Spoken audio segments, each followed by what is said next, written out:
Konon nih, dulu yang namanya rempah dianggap sebagai simbol kemewahan. Makanya, Indonesia sampai dijajah negara lain. Sekarang, masakan Indonesia udah dikenal dunia karena rempah. Tapi anehnya, kopi rempah nggak sepopuler itu. Padahal, India bisa bikin masalah chai jadi terkenal. Karena mereka punya teh, mereka punya rempah. Ironisnya, di dunia kopi modern, banyak yang malah mengharamkan penggunaan rempah di kopi. Makanya, kita ke Jogja buat belajar soal kopi rempah langsung di Kopi Jo. Dan setelah nyoba sendiri, ternyata rasanya menarik kok. Apa yang menarik kemarin kalau secara bisnis dan hospitality Pak Desa Songko, secara kopi gue tertarik dengan Kopi Jo. Bagaimana penerimaan orang-orang kopi dicampur rempah ini, Bu Jo? Aneh. Aneh. Tapi kok lagi ya? Tapi kok pengen minum lagi ya kayak gitu? Ya nggak tahu ya. Ya itulah tes kami. Kita sebenarnya harus pinter-pinter cari tes yang bisa orang ngecap dirasa. Semakin dirasa itu kayak seakan-akan di lidah itu mau nambah. Contohnya aja lah, kita makan kacang aja ya. Kalau masih kacang yang tawar itu aja yang biasa, kita makan aja kadang udah enak ya. Udah enak. Susah berhenti gitu ya? Susah berhenti. Kita tambah sedikit sama garam. Lebih susah lagi. Lebih susah berhenti. Seperti itu sebenarnya. Jadi kita harus pintar-pintar cari bahan baku tersebut yang kira-kira ini enak nih dinikmatin dan ini bisa berulang-ulang dinikmatin. Biji kopi kita udah kelas dunia, rempah kita melimpah. Jadi, kenapa kopi rempah kita belum populer? Gimana menurut lo? Kojo, thank you ya sudah disempetin. Sama-sama. Dan ini. Saya juga terima kasih kalian bisa kesini. Tempatnya kita sederhana seperti ini, rumahan, teras. Tapi berkesan Kojo. Oh ya? Sangat berkesan, sangat sejuk. Terima kasih. Kojo, mau kenalan dulu Kojo. Boleh. Ya, kita ini kan jauh-jauh dari Jakarta, sama saya dari Surabaya ya, Ko ya. Iya. Dengar tentang Kopi Jo ini gitu. Nah, sebelum ke Kopi Jo-nya, aku pengen kenalan dulu sama Ko Johannes ini siapa gitu. Saya bukan siapa-siapa. Bukan siapa-siapa. Awal mulanya dari asalnya dari mana Kojo? Kalau saya lahir di Pati, lahir di sana tahun 73, terus ngambil pendidikan di sana sampai SMA di Rembang. Dari Rembang saya untuk maju ke kuliah ada di Jogja. Dari tahun 92 itu saya masuk Jogja. Sekitar 3 tahun nggak nyampe selesai kuliah di 3 kan, manajemen ya. Terus mulai sebelum kuliah selesai, saya sudah ada beberapa kerjaan. Jadi pembesaran ayam potong, terus bikin tas, desain tas, autodidak semua. Terus waktu itu karena dari kecil hobi masak, bantuin mama, emak juga sering bermain di rempah-rempah, akhirnya secara nggak langsung kita pun akhirnya ngikutin dari karakter taste sama cara masak, terus cara penyimpanan segala, akhirnya kami belajar banyak. Saya belajar banyak dari mama yang kebetulan orang Kek. Oh sama? Ya. Punggung saya juga orang Kek. Oh iya. Terus kalau Kek itu kan pinter biasanya masak, ya? Ya rata-rata gitu kan. Terus kalau emak itu memang dia bermain di masakan Jawa. Tapi memang ada keturunan Cina, udah mix di Indonesia gini. Terus dari situ saya sering bermain untuk bikin makanan, bikin minuman, ngeracik. Dari bahan baku apa kita coba, oh ini dari ini, oh ini bisa ini untuk makanan, oh bahan baku ini bisa untuk minuman. Terus akhirnya belajar banyak. Mamah pun sama emak akhirnya memberi info pelajaran tentang rempah apa yang bisa dipakai. Sebenarnya rempah-rempah yang kita pakai untuk campuran minuman, makanan banyak juga didapat di dapur sebenarnya. Di dapur, jadi nggak harus rempah-rempah khusus itu enggak. Jadi belajar dari situ, oh ini kita cium dulu, kita rasa, kita tuang pakai air panas, dicom dulu rasanya kayak apa. Dari rempah basah seperti apa, rempah kering yang sudah kering, kadar airnya sudah bisa dikatakan minim sekali, kita coba dengan cara dicom atau apapun juga, kita rasa, oh tesnya seperti ini, oh tesnya seperti ini. Nah, kita punya basic apalagi nih, kopi, teh, atau coklat. Nah, kita belajar dari situ. Oh, ini cocoknya kopi ini dengan rempah ini. Oh, ini cocoknya teh ini dengan rempah ini. Oh, coklat ini cocoknya dengan rempah ini. Jadi masing-masing basic bahan baku minuman tadi punya karakteristik dan punya perlakuan berbeda. Sebelum terlalu jauh, Kojo, mencampur satu buah bahan dengan bahan lain yang lompatannya segitu jauh, itu kan susah, Kojo ya. Nah, itu saya bisa membayangkan seberapa rumitnya itu. Nah, untuk menemukan sebuah racikan yang pas itu biasanya berapa lama? Pasti kan berbeda-beda ya, tapi rentang-rentang waktu yang sudah dijalani Kojo sampai ada satu racikan yang bertahan sampai sekarang dinikmati banyak orang, itu dari berapa lama sampai berapa lama Kojo? Sebenarnya kalau lama enggak ya, tergantung dari basicnya kita sendiri. Karena suka, terus karena punya indera perasa, terutama untuk dicerca di mulut itu bagus, dan kita bisa mengalokasikan nih, oh rempah ini cocok dengan minuman ini. Itu sebenarnya nggak lama. Jadi kita on the spot kadang bisa ketemu langsung, oh ini cocok sama ini, oh ini cocok sama ini. Kadang hal-hal yang nggak diduga itu malah jadi buat kami match untuk, oh ini jadi menu aja deh, kayak gitu. Jadi bukan satu harus belajar lama gitu enggak. Nah itu kalau di kami yang orang pabrik itu namanya kan organoleptik ya Go ya. Iya. Kalau di dunia kopi ada yang ahli cicip namanya kan Q grader gitu ya. Yeah. Berarti Kojo ini untuk organoleptik dan Q grade ini otodidak ya? Semua otodidak ya. Bukan hanya kopi, malah incip-incipnya ini organoleptiknya di lebih banyak hal lagi gitu ya. Iya. Ada rempah, ada kemudian kopi, teh juga ya. Lalu kemudian itu masih di Pati semua itu ya? Enggak, waktu saat itu kita masih di Pati sampai tahun saya 92 masuk Jogja, masih kuliah di Jogja hampir 3 tahun. 2,5 tahun saya selesai di 3. Terus saya masih mondar-mandir Jogja Pati, tapi begitu saya kuliah masuk ke Jogja, saya dapat banyak hal. Jadi saya bisa lebih explore lagi untuk bahan baku apa aja ini yang bisa kita dapat, rempah-rempah aja. Karena di Pati sendiri kan tempatnya kecil, skupnya kan kecil, di Juwono kecil. Nah begitu saya masuk Jogja, banyak nih bahan baku yang bisa kita ulik lagi nih. Jadi terutama kopi kita bisa dapat dari beberapa tempat lagi, Temanggung, kopi Merapi, terus kopi Gayo, kopi macam-macam Toraja. Bahkan karena di Jogja kan kita akhirnya mau nggak mau berinteraksi dengan banyak orang dan kita kenal. Oh kamu asalnya dari mana? Lu dari sini, boleh dong dikirim, saya beli akhirnya dari via teman-teman itu kami secara nggak langsung kami belajar bahan baku baru. Di situ bahan baku baru, tesnya seperti ini, tesnya seperti ini. Terus akhirnya kita bisa tahu nih, ternyata kita selama masih ada di Pati itu bukan punya basic yang banyak, tapi minim. Nah di situ kita mulai terapkan, oh ternyata ini lebih enak, oh dicampur ini lebih enak lagi, seperti itu. Oke. Jadi dari tahun 92 lalu kemudian memulai Kopi Jo sendiri ini, awal mula ceritanya bagaimana dan kapan? Kalau Kopi Jo sendiri itu kan sebenarnya minuman yang kita bikin sendiri untuk dinikmati sendiri. Tapi begitu tahun 2009 saya diminta untuk jadi volunteer Jogja Binel ke-10, itu namanya Jogja Jamming. Kebetulan ketua umumnya Pak Butet Kertajasa, terus ada beberapa teman yang saya akrab juga. Saya diminta, Pak Jo bantuin ya, volunteer ya di sini ya. Karena di situ sebenarnya kan saya bukan orang seni, tapi di situ karena teman-teman seni menginginkan saya juga ikut partisipasi di situ. Sebenarnya mereka pengennya bantuin di bidang seninya, tapi begitu saya lihat di situ ada namanya warung gayeng. Warung gayeng itu kita boleh makan, boleh minum, tapi bikin sendiri. Semua dikerjakan sendiri. Begitu saya lihat beberapa teman dari seniman, terus beberapa wartawan, beberapa orang-orang teater di situ ngumpul, mereka terutama orang wartawan ya, mereka bikin berita atau apa macam-macam, bikin makalah macam-macam di situ. Ternyata ada beberapa yang, kamu nggak makan, ini belum rampung. Nah itu akhirnya saya tergerak. Saya mau deh volunteer tapi di cooking aja, di dapur aja. Pak Jo gimana mau di dapur malah volunteer? Kalau enggak saya nggak mau. Ya wes, sana ikut. Nah, akhirnya kami masuk ke situ, saya siapkan.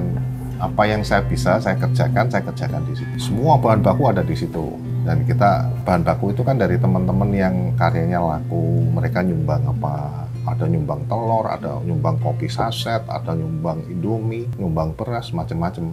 Nah di situ itu yang saya olah on the spot di situ, saya bikin, terus teman-teman responnya bagus. Oh Pak Jo ini apa nih? Oh ini kopi, oh ini makanan ini, oh ini makanan ini. Terus akhirnya suatu saat saya bawa ini racikan dari rumah. Saya bawa kalau ini racikan sendiri. Monggo saya bikinin pakai panci besar karena waktu itu bukan pakai tembikar, pakai panci besar. Saya bikin dinikmatin bareng-bareng rame-rame. Mereka responnya lebih kaget lagi. Pak Jo ini apa lagi nih? Kopinya kayak gini. Ya itu kopi racikan saya. enak Pak. Akhirnya dari situ tahun 2010 selesai Binel, selesai Warung Gayeng, saya diminta ngisi Pasar Kangen yang pertama untuk kami, untuk saya. Jadi Pasar Kangen pertama yang saya ikuti itu Pasar Kangen ketiga. Mulai dari situ saya jualan, disuruh jualan. Pak Jo jualan ya? Oh jualan apa? Ya itu aja yang dibikin Pak Jo di acara Warung Gayeng, Binel. Kopi aja Pak Jo, jual kopi. Ya udah akhirnya saya jual kopi, terus dapat properti ini belakang. Ini properti juga dapat dari mereka. Waduh, luar biasa. Jadi unik. Saya dapat properti itu untuk jualan pertama kali. Ada senengnya, ada susahnya karena baru pertama kali saya jualan kuliner. Sebelumnya apa? Sebelum 2009 itu apa? Sambil ngincip ya? Ya, nggak apa-apa silakan. Ini lagi yang sekarang itu kalau nyeruput.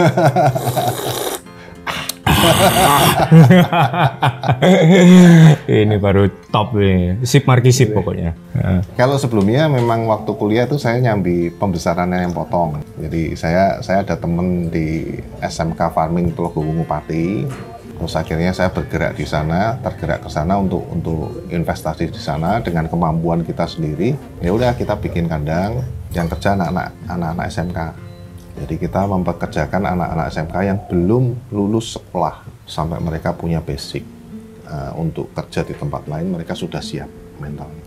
Karena kopi waktu itu masih belum kerjaan utama, jadi ya udah waktu disuruh jualan, kita jualannya setahun sekali. Jadi cuma acara Pasar Kangen aja. Event-event aja ya. Iya, Pasar Kangen pertama yang kami ikuti Pasar Kangen ketiga sampai Pasar Kangen ke-6 atau ke-7 saya lupa itu. Terus mulai dari situ kenallah kami dengan beberapa CEO untuk untuk event-event kayak Prambanan Jazz, Mas Anas, Arjok, Mas Heri Pemat. Oh ya, Mas Heri Pemat juga ketua panitianya ya, itu ya. Terus luar biasa, orang luar biasa. Kami diajak, Pak Jo harus mau ngisi tempat saya, tak siapin tempat Pak Jo. Akhirnya mampu deh ya Mas, mampu udah gampang udah mampu. Pokoknya tak siapin tempat, Pak Jo tinggal masuk aja.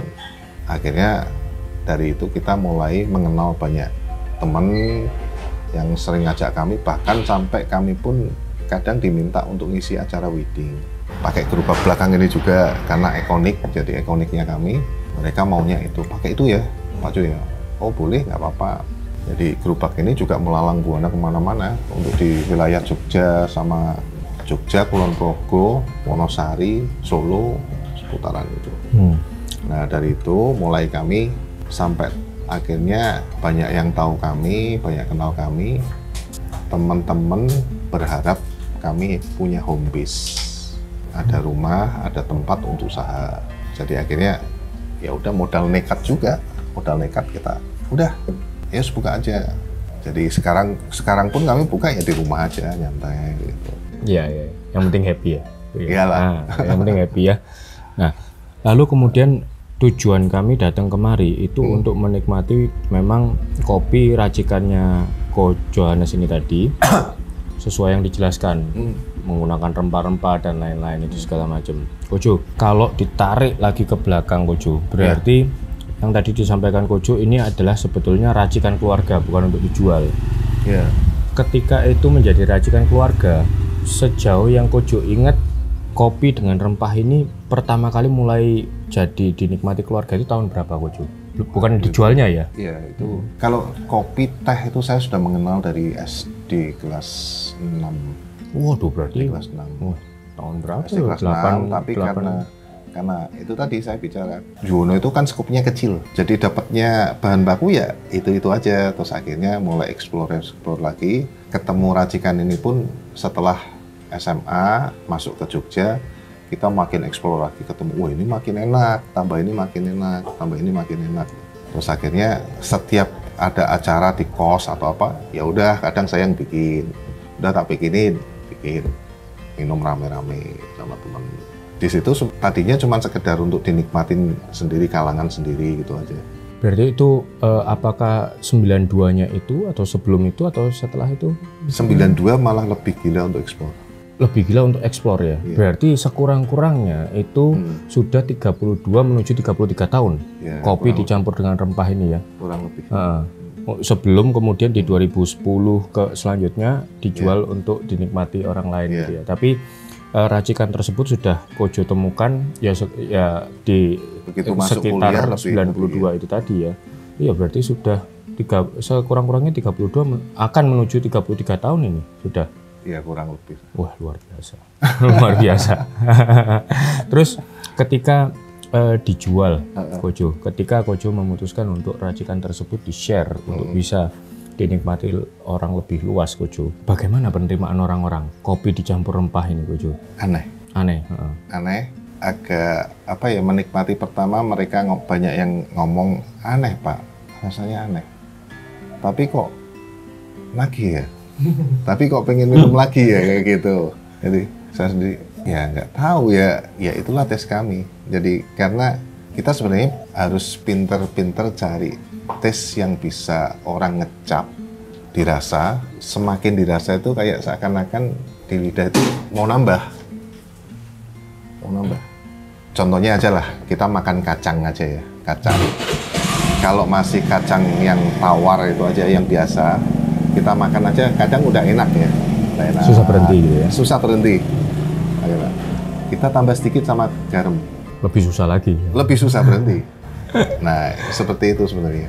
Jadi kita harus pintar-pintar cari aspek tersebut gitu. Ya, bahan baku tersebut yang kira-kira ini enak nih dinikmatin dan ini bisa berulang-ulang dinikmati. Lalu untuk di kopi sendiri, karena semuanya ini otodidak, khusus di kopinya Kojo, itu kan perlu proses pemanggangan atau kalau bahasa modernnya ya ada sangrai, ada roasting gitu ya. Itu kan perlu disangrai. Kojo dulu memulai menyangrainya itu pakai apa? Saya tahu bahwa di tradisional itu ada yang pakai tembikar seperti ini ya Kojo ya. Belakang saya tembikar. Ya, betul. Pakainya itu sih. Pakai ini ya? Ya berarti masih ini.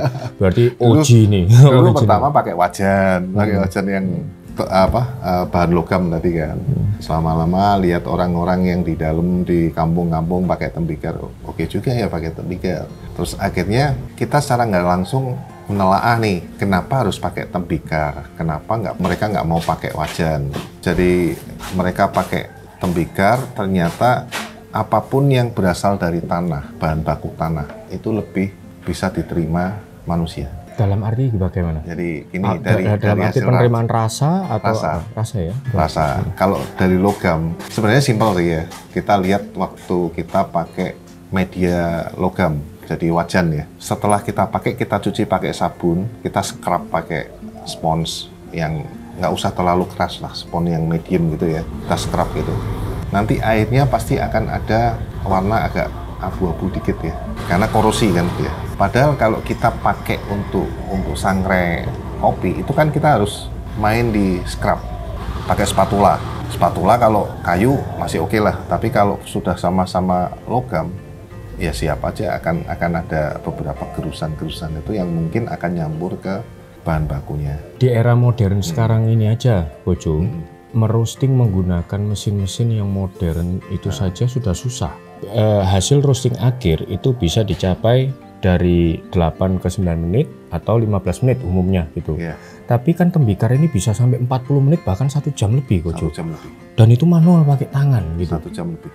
Medianya pasir atau apa? Untuk itu atau kopinya aja langsung gitu ya. Nah, mau pakai pasir bisa, mau kopi aja bisa. Cuman kami rata-rata kopi aja. Nah, terus Kojo sendiri yang ngegongso itu Kojo sendiri. 1 jam itu begitu terus itu. Saya pernah coba dan itu capek sekali, panas lagi. Itu belum apa-apa. Wah, ceritakan apa-apa yang lain itu apa Kojo? Kalau mau bikin minyak kelapa, 8 jam kita harus bikin ngaduk. Wah, minyak kelapa. Dan saya nggak pernah mau pakai minyak kelapa kalau kita beli gitu ya untuk konsumsi sendiri. Saya nggak mau. Ini di luar kopi ya sebentar ya. Jadi kelapanya saya harus pilih. Yang pertama harus cengkir. Apa itu cengkir? Cengkir gading yang warnanya kuning. Oh iya. Kecil-kecil kelapanya. Yang keras sekali dia. Dia santannya lebih sedikit, tapi kualitas akhirnya jauh lebih enak ketimbang minyak kelapa biasa. 1 lawan 15 kalau gitu. Beda banget. Tesnya beda, baunya beda. Nah itu mengolah kopinya sendiri saja sudah segitu lama, segitu capek. Belum lagi nanti mengolah rempah-rempah untuk jadi secangkir ini Kojo gitu. Itu berarti dikerjakan sendiri semua Kojo ya? Semua sendiri. Berdua Ya? sama istri. Wah, berarti bikin secangkir gini, minumnya cepet, bikinnya ribet ya? Itu. Nah terus kalau misal bisa dideskripsikan produknya Kopi Jo yang kopi ya Ko ya, itu yang signaturnya itu apa? Atau yang bagi Kojo identitasnya Kopi Jo itu yang ini gitu? Kopi Jo itu sendiri. Jadi Kopi Jo basicnya itu ada Robusta, kita mix Robusta Lampung, Temanggung dengan cara kami, roastingnya juga di roasting sendiri, ada campuran coklat, susu. Yang paling membedakan itu karena fermentasi rempah. Rempah yang kami fermentasi dengan kurun waktu yang kami tentukan, terus kopinya sendiri waktu masak begitu siap dituang fermentasi rempah, baru kita tuang, kalau enggak. Kami benar-benar harus bisa tahu timing yang tepat untuk, oh ini sudah waktunya masuk nih bahan baku ini, oh ini yang ini harus masuk nih, ini harus masuk, jadi step-stepnya ada. Berarti semua ini manual ya Pak Ko ya? Manual. Berarti nggak ada meter-meter apa segalanya, waduh. Itu juga keluar ada detak jantungnya, kalau dipanasin, kalau pas panas dipegang itu duk, duk, duk, duk, kita pegang tutupnya kerasa. Nah justru kita bisa tahu ini siap masuk atau bahan baku yang lain harus siap masuk yang mana. Kita cuman pegang dari tutupnya aja. Jadi interval waktunya, detaknya makin cepat, oh berarti ini sudah harus siap. Dia detaknya kenceng kayak sudah bergolak nih di dalam. Tutup dibuka, dia nggak bergolak. Kalau dia mau bergolak, kita nggak tahu blow up, tahu keluar, udah. Dan itu harus ekstra hati-hati. Kalau terlalu panas kita juga mau ngangkat geser juga susah karena tembikar. Jadi kita bukan bermain di alat-alat modern, tapi kita tradisional cooking. Bagaimana memastikan semuanya yang manual tersebut, tapi tetap konsisten Gu? Karena kan jual makanan itu kan tentang konsistensi ya Gu ya? Ya memang feelingnya yang sudah terbentuk Kembali ke orangnya. Gimana? Kembali ke orangnya, dia punya cita rasa yang konstan atau yang harus berubah-ubah, konsisten gitu ya, atau yang berubah-ubah. Saya sendiri kadang merasa agak khawatir kalau kondisi saya pas nggak fit. Secara nggak langsung mulut kita pahit. Terus dari indera penciuman juga mungkin sudah pengaruh beda. Tapi kalau kita dalam kondisi normal, begitu kita ngaduk, kita nyampur macam-macam, kita buka, kita tarik asap, itu aja di situ udah tahu. Oh ini sudah manisnya udah cukup, oh ini kurang manis, oh ini rasanya kurang ini. Nah, kita main insting aja udah jalan. Bagi orang umum kok main insting itu ngawur. Tapi kalau Kojo yang ngomong kok jadi malah akurat ya kelihatannya kesannya dia. Tergantung orangnya. Orangnya punya talenta bagus atau enggak. Masing-masing orang punya talenta. Tinggal orang itu mau tetap konsisten di talentanya dia atau mau kemana lagi nih, melenceng kemana. Jadi semua tergantung orangnya, manusianya sendiri. Ah ya, foto itu siapa tuh? Nah, coba saya terka sendiri dulu. Mau cetung? Iya, mau cetung. Bisa dikatakan enggak? Karena sebenarnya orangnya itu masih hidup sampai sekarang. Pak Harto udah nggak ada. Masih hidup? Masih hidup sampai sekarang. Jadi kalau orangnya kesini itu mau makan, mau minum sepuasnya, saya nggak pernah tarik bayaran sampai sekarang. Wah, istimewa sekali nih orangnya, paten sekali nih. Itu kami bikin karikaturnya akhirnya mirip mau cetung. Tapi kalau orangnya kesini, misal ada di sampingnya situ ya, dia sambil melet gini, persis. Dia salah satu pelukis Jogja, pelukis senior, tapi bukan pelukis yang punya nama besar sekali, bukan. Namanya Pak Yuswantoro Adi. Kalau googling nanti ketemu Yuswantoro Adi. Pak Yuswantoro Adi. Kenapa dia yang jadi icon? Nah itu ada. Semua yang ada di Kopi Jo itu punya historis, termasuk gerobak ini. Waktu acara Binel ke-10 itu kan saya udah rasa-rasan karena teman-teman udah banyak nih yang ngomong, Pak Jo bikin mereknya, dibikin merek apa? Tadinya ada yang ngomong Kopi Jeronimo karena waktu itu bikinnya pakai gerobak yang ada rodanya.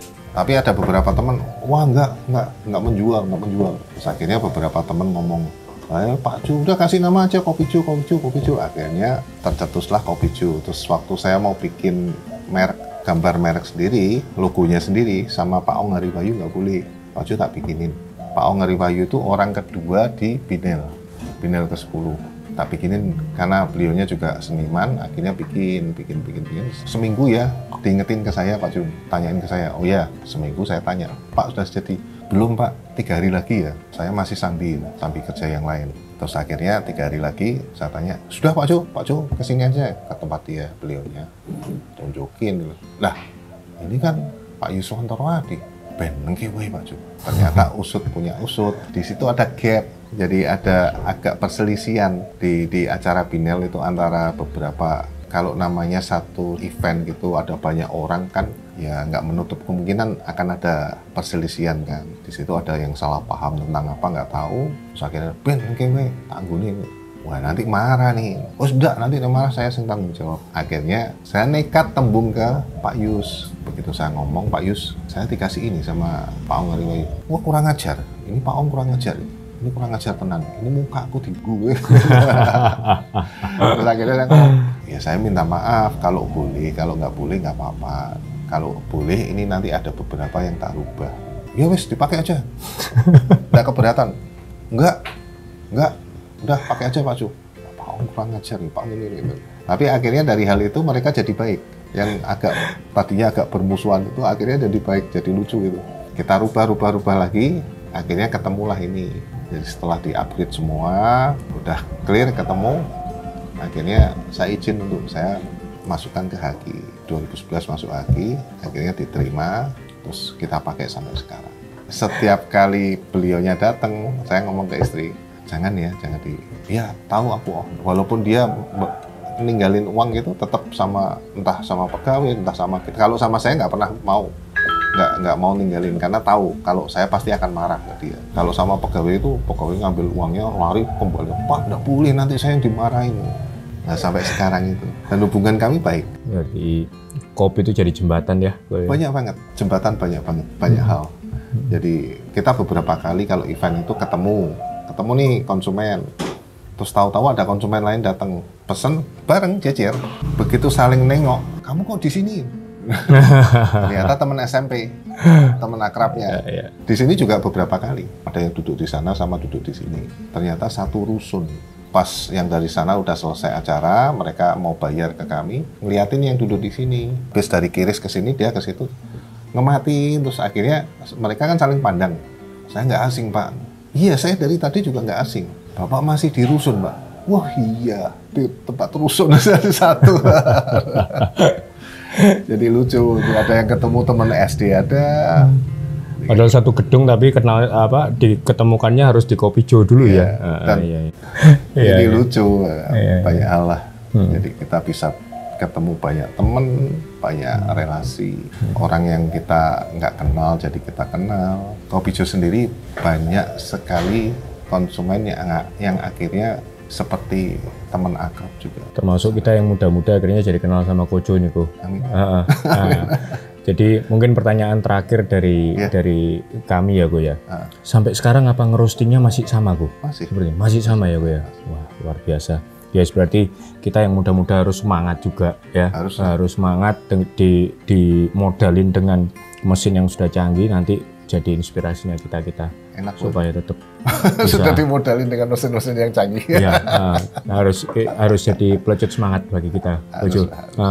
Thank you sudah sharing sama kita hari ini Kojo. Ya, aku mau coba kopinya Kojo yang lain yang sudah kita pesen di situ Kojo ya. Monggo silakan. Silakan. Ya. Ayo Kojo kita ngobrol lagi di luar kamera Kojo. Seru sih Kojo. Boleh. Thank you Kojo.